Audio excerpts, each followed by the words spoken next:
G'day everybody. So today's a funny day. I can't remember all the things I was going to talk to you about.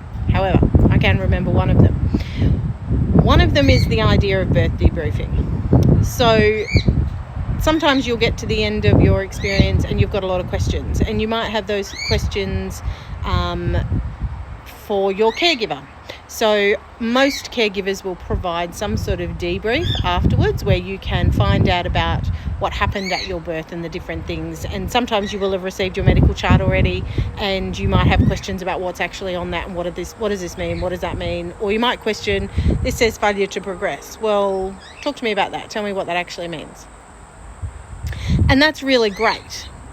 But what I've found over the last 20 years is that a lot of women will go and do that appointment and then they'll come back to do a debrief with their doula or their friends or their partner or their mother-in-law or whoever it might be.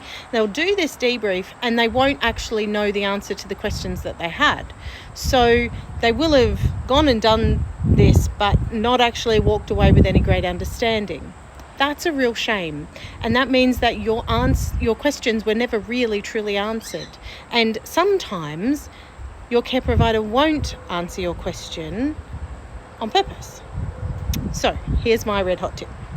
When you go to these appointments with your care provider, write your questions down and leave a space on the page after your question to write the answer. What you can do is actually say, okay, so here's my question. This is the answer you've given me.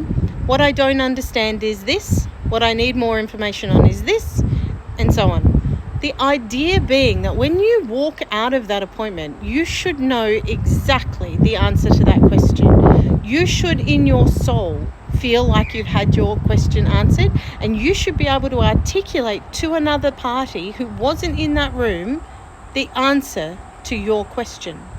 And if you can't, you haven't been fully answered.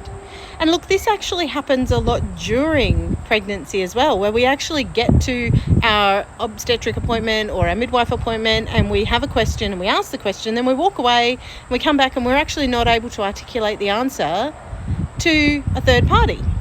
That means we don't fully understand or we have not been answered properly. So if we want information to be part of our own power, then we need to ask the question, write down the answer, give it back to them in a way and say, so what I'm hearing you say is such and such. Can you clarify this? I need more information on that. And allow them to do that. I hope that helps.